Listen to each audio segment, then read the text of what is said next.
umunyamakuru Mutesi Scovia ni umwe mu banyamakuru batangaje, abanyamakuru beza u Rwanda rufite uyu munsi. Ndakeka n'ibikoresho imbuga nkoranyambaga uyu mubyeyi wabo umuzi. Nagiye mbona inkuru zitandukanye kuri YouTube, bamwe bavuga ko Scovia yarashwe, abandi bati Scovia yafunzwe n'ibindi.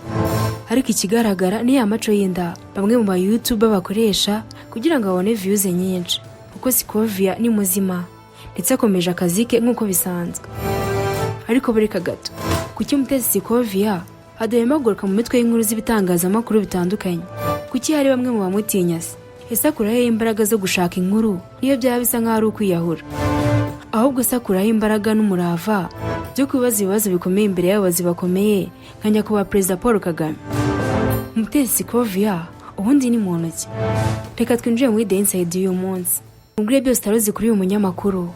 Niba utarakora subscribe, reka ngusabe kuyikandaho kugira ngo ujye ukomeza kubana natwe mu biganiro bicukumbuye tubagezaho umunsi ku munsi. Nge wumva nitwa Jo12 ngo hayi ikaze. Uyu mubyeyi atangiye akazi ke k'itangazamakuru, bamwe mu bamuba hafi batabyumva neza, ariko babyiyumvamo ntiyacika intege, akomeza kugerageza kugeza kuri ubu aho yabaye ikimenya bose. Scovia yagiye agaragara cyane ku mbuga nkoranyambaga mu mashusho atandukanye, yagiye ajya hanze akora ubusesenguzi muri politiki ndetse no mu zindi nzego zigiye zitandukanye, abinyujije mu bitangazamakuru bitandukanye harimo channel ya YouTube nka Agashya na Mutesi Scovia n'ibindi. Mu minsi yatambutse, inkuru yari imaze iminsi igaruka ku mitwe y'ibitangazamakuru ndetse no ku mbuga nkoranyambaga ni inkuru y'uko M23 yateye intambwe idasanzwe igafata umujyi wa Goma, ari nawo murwa mukuru w'intara ya Kivu y'Amajyaruguru. Niba warakurikiye amakuru ajyanye n'iyi ntambara, nta gushidikanya wakurikiye inkuru zatangazwa n'uyu munyamakuru udasanzwe, dore ko yabaga yibereye kuri tere cyangwa se aho bibera, ndetse agatangaza akantu ku kandi. Nk'ubu afite video yakoze ari i Rubavu hafi y'umupaka neza, yarebwe n'abarenga miliyoni 2 mu minsi itagera kuri 3 gusa.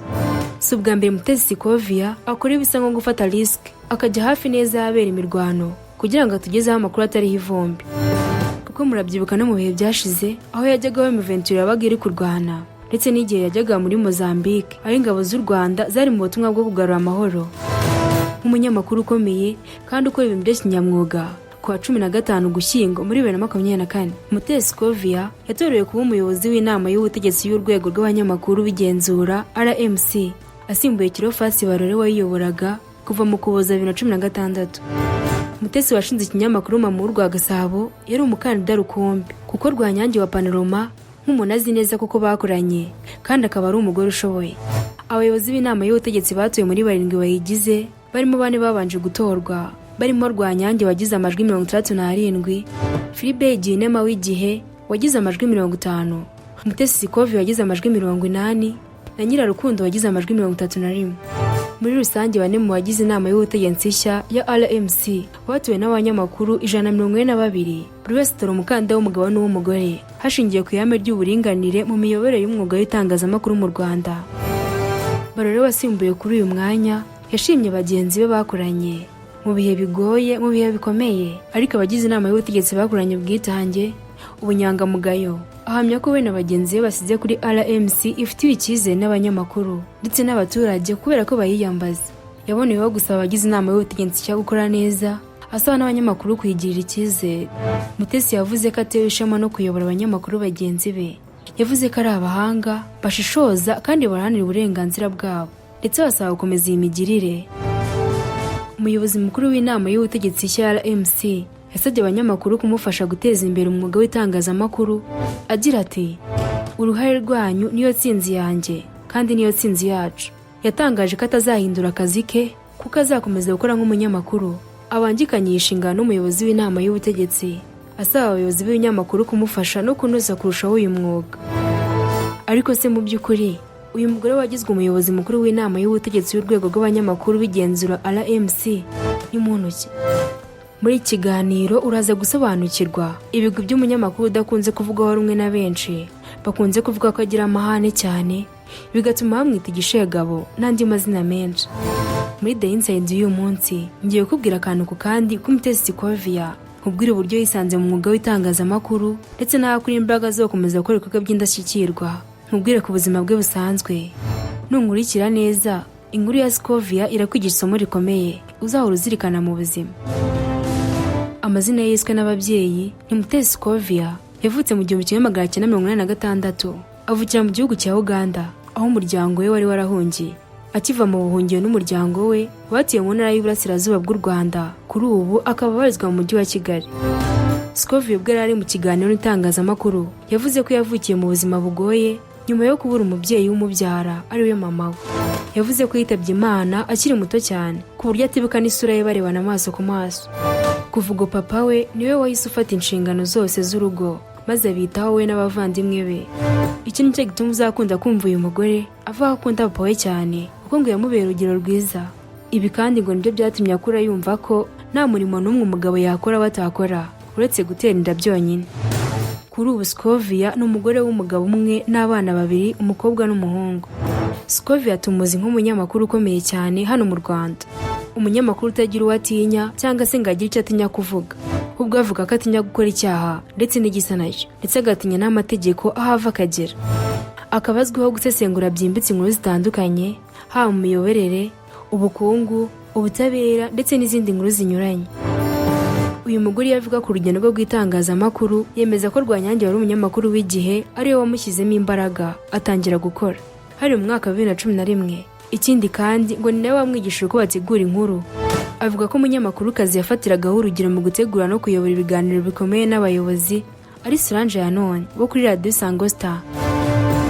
Nubwo akunda umwuga w'itangazamakuru, Mutesi avuga ko akora ibishoboka byose akarinda abo mu muryango we kuko asanga ntawe ritinya uwo yaba ari we wese. Mutesi ati, ubuzima bwanjye bwite, umuryango mvukamo, uwo nashatsemo n'abantu bari hanze y'akazi nkora, mbarinda itangazamakuru n'ibisa naryo kubera ko ntabwo rigira uwo byubaha n'uwo bitinya. Iyo abantu baza babandi tubona ku mbuga nkoranyambaga wenda ukabona barimo baratuka Scovia, ngiye ku rwego ndiho nshobora kubyakira. Ibirenze umurongo nkaba nayebaza amategeko kugira ngo abimbarize. Mutesi akomeza agira ati, ariko kuba umuntu avuga ko ndi mubi uko ngaragara, hari igihe papa wanjye atabikunda, noneho bakajya no gushaka ifoto ya papa wanjye bati dore barasa. Icyo gihe mbaye naravuze amazina ya data nkamushyira hanze, mu by'ukuri naba naragize uruhare rwo gutuma umuntu runaka asuzugura umubyeyi wanjye, umugabo wanjye, abana banjye cyangwa amabukwe n'abandi. Mutesi yavuze ko ariyo mpamvu yinda kuvugira mu itangazamakuru imyirondoro yose uko yakabaye. Akomeza ati, niyo mpamvu nari bujye kuvuga ngo nitwa runaka mwene runaka, navutse nya nkuranya, gusa uko biri kose icyo nababwira narezwe nk'uko abandi bana bakura mu muryango, nubwo twagize ibyago tukavukira mu buhungiro. Uyu munyamakuru-kazi Mutesi Scovia aherutse gusezera kimwe mu bitangazamakuru yakoreraga, akaba cyamenyekanyeho cyane aricyo B&B Kigali FM. Mu butumwa B&B Kigali FM yanyujije ku mbuga nkoranyambaga zayo yagize iti, tugushimiye ubwitange, umurava, ubunyamwuga wagaragaje mu kazi kawe, amahirwe muri byose. Umwe mu bakunzi ba Scovia yabonye ayo makuru maze yifashishije urubuga rwe rwa X amubaza aho agiye kwerekeza. Scovia amubwira ko agiye gukomeza ku kinyamakuru cye mu rwa Gasabo n'ubundi yasanga akoraho. Uyu mubyeyi yanahawe ibihembo bitandukanye kandi bikomeye, haba ibya hano mu Rwanda ndetse no hanze yarwo. Mu kwezi kwa Kanama 2024 yahawe igihembo gikomeye cyo ku rwego rwa Afurika gitangwa n'umuryango witwa Mayor King's Agency Group. Yagihawe nk'umwe mu bagore b'Abanyafurika bafite ibikorwa by'indashyikirwa bagezeho. Ni ibihembo byitwa Africa Women Achievers Award yatanzwe na Mayor King's Agency Group, isanzwe ihemba Abanyafurika b'ingeri zinyuranye. Byatangiwe i Kigali ku mugoroba w'itariki ya 10 Kanama 2024. Bihabwa abantu 100 bo muri Afurika, harimo abagore 99 bateye intambwe ifitiye akamaro umuryango mugari n'umugabo umwe washyigikiye ihame ry'uburinganire rizwi nka hifashe. Muri abo bantu 100 bahawe ibihembo harimo Abanyarwandakazi 36 bo mu ngeri zitandukanye bafite aho bageze, ndetse ibi bihembo bikaba ari ubwa mbere byatanzwe muri Afurika. None se reka nkubaze, umaze kumva ubuzima bwa Scovia, uburyo ari umugore ugiye intego mu buzima ndetse akamenya no guhanira buri kintu cyose yemeje kugeraho mu buzima, niki wamwigiraho?